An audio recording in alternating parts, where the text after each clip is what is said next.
Now let's go to blocks. Conveniently, they did not tally Wilt's blocks per game. So an historian went back and studied approximately the last 128 games of Wilt's career. This is when he was near retirement after an ACL injury. They tallied that Wilt averaged 8 blocks per game the last 128 games of his career. No other player has come close. Now there is NBA footage with the announcer counting the blocks of Wilt Chamberlain. Swats it right down his throat. Jumps it up over Wilt. Wilt blocks it. That's 4 block shots for Chamberlain. Put it up again. Chamberlain slaps it out. That's 7 times Wilt's blocked shots tonight. But somehow, these stats were conveniently omitted from the tally sheet. Think about this. In 1968, Wilt Chamberlain tallied a quintuple double. A quintuple double. He's the only NBA player in history to get a quintuple double. Yet most get all excited about a triple double. In 1968, Wilt Chamberlain scored 53 points, got 32 rebounds, 14 assists, 24 blocks, and 11 steals. There is a historian by the name of Harvey Pollack of the 76ers. He's the director of statistical information, and he kept track of all Wilt Chamberlain's stats throughout his career. Mr. Pollack recorded 23 blocks by Wilt Chamberlain on December 25th, 1968 against the Phoenix Suns. He also recorded 26 blocks in a playoff game against the Detroit Pistons. Mr. Pollack kept a record of all Wilt Chamberlain's statistics when he played with the Warriors and 76ers. Pollack was not just some crackpot who was writing down stats.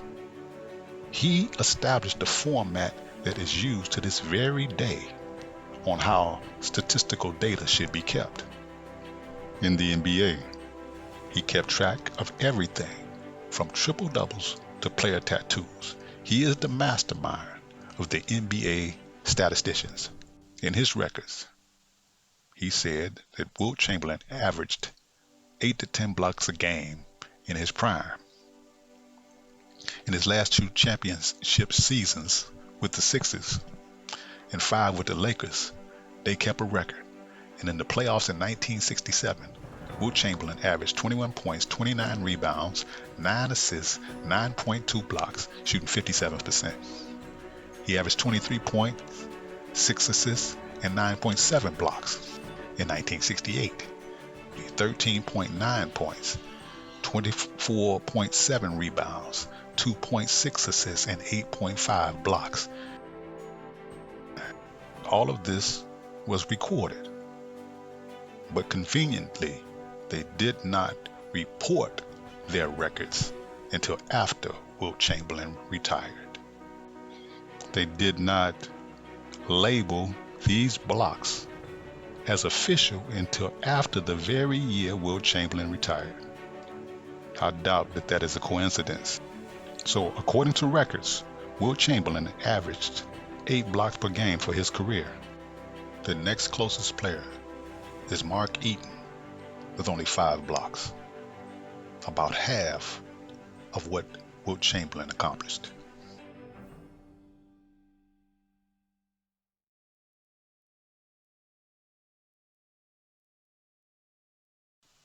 Now, I will not deal with accolades or NBA championships.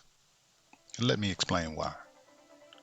During the time of the career of Wilt Chamberlain, there was a special draft that took place in the NBA where players that played in certain regions and colleges were drafted to the team that was closest to their college location. So if your college was near Boston, then you could be drafted to Boston. There was a special regional draft. So the players that lived on the East Coast could be drafted by the teams that were on the East Coast. So imagine if all the players at North Carolina and Duke were drafted by the Charlotte Hornets because they're in the same location. This would give the Charlotte Hornets an advantage that the other teams don't have. This is the way that regional draft was conducted, all the way up until 1966. The following year, Wilt Chamberlain won his first NBA championship, and shortly after that, the Boston Celtic dynasty ended. According to reports, Red Auerbach, the coach and manager of the Boston Celtics in that day, went to Wilt Chamberlain High School and got him a job as a bellhop and attempted to get him to go to Harvard. That way the Boston Celtics could draft him in the NBA territorial draft. The territorial draft took place before the actual NBA draft. So they had first dibs on those players of that day. This territorial draft made the NBA a lopsided league. This is how the Boston Celtics were able to win so many championships. It was set up somewhat like the high schools today. You can only go to the high school that is in your region.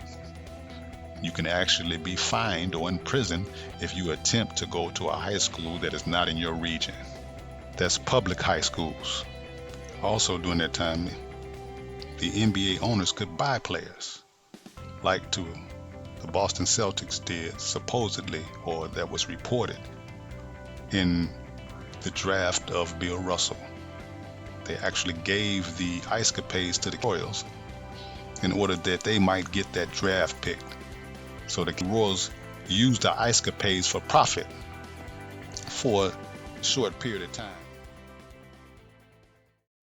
In 2004, Auerbach shared some insight on the 1956 draft.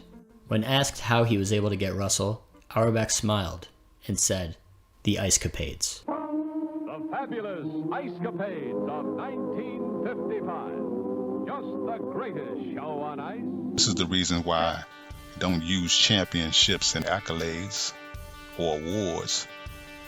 It's nothing more than a popularity contest. There's no structured format to determine who will win, so the voting can be skewed. Also, awards like Defensive Player of the Year did not exist during Wilt Chamberlain's time. It didn't come to about 10 years after he was retired. So you cannot use a matrix that was not used during all the players' time of play. It has to be something that is structured, or a format that can be used on all players. So let's go to athleticism. Wilt's athleticism was incredible.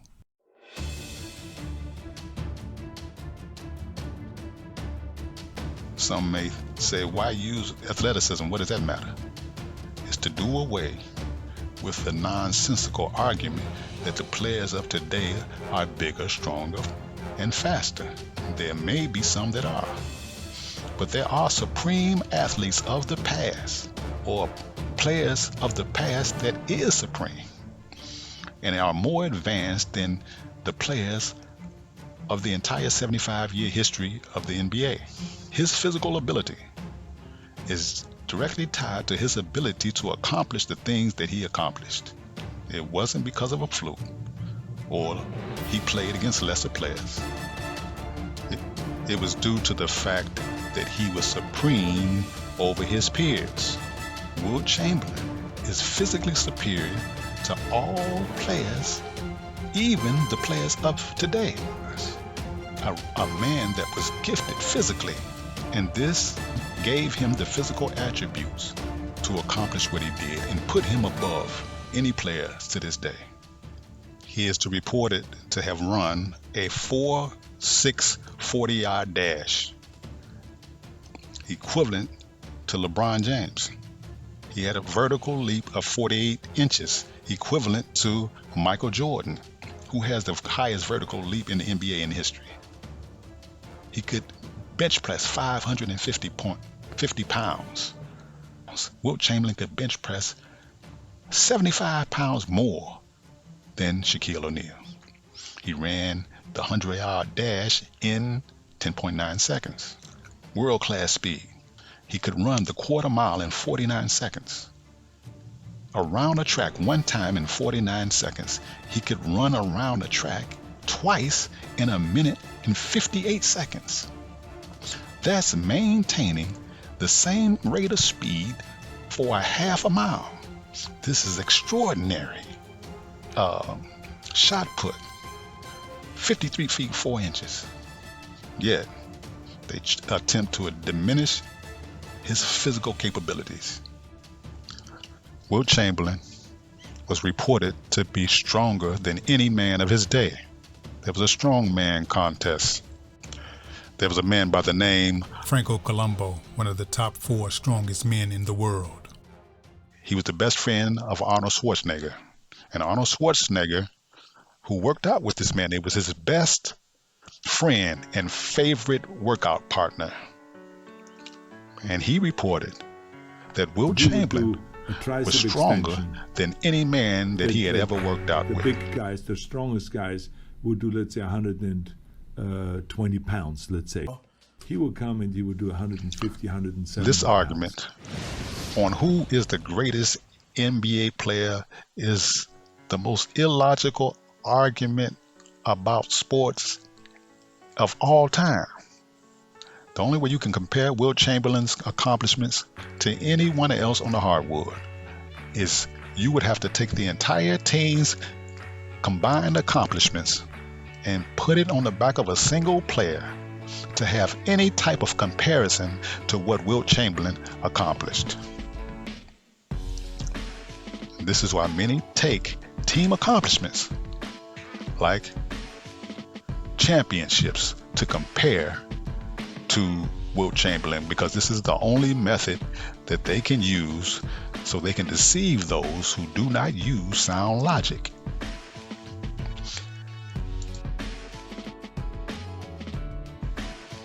Now let me touch this efficiency rating for a second. Wilt Chamberlain led the league in field goal percentage 5 consecutive seasons. Wilt Chamberlain has the second highest efficiency rating in the NBA in a season. Nikola Jokic has a 32.9 and Wilt Chamberlain has a 32.1 in a season. That's 8/10 behind Nikola Jokic. But they did not calculate Wilt Chamberlain's blocks. So if he averaged anywhere near 8 to 10 blocks as is recorded, he would have the highest efficiency rating in the NBA by a mile. We have shown in this video that Wilt Chamberlain is at the top, or is elite in every statistical category: points, rebounds, scoring, steals, and blocks. Not only is he at or near the top, he is far beyond any other player that has played the game in the last 75 years. So this concludes our presentation. Hopefully this ends once and for all this ridiculous GOAT debate, when all facts show and prove that there's only one player that is far beyond his peers in every statistical category: points, rebounds, assists, steals, blocks, and field goal percentage. All the facts and evidence shows that the GOAT is none other than Wilt Chamberlain.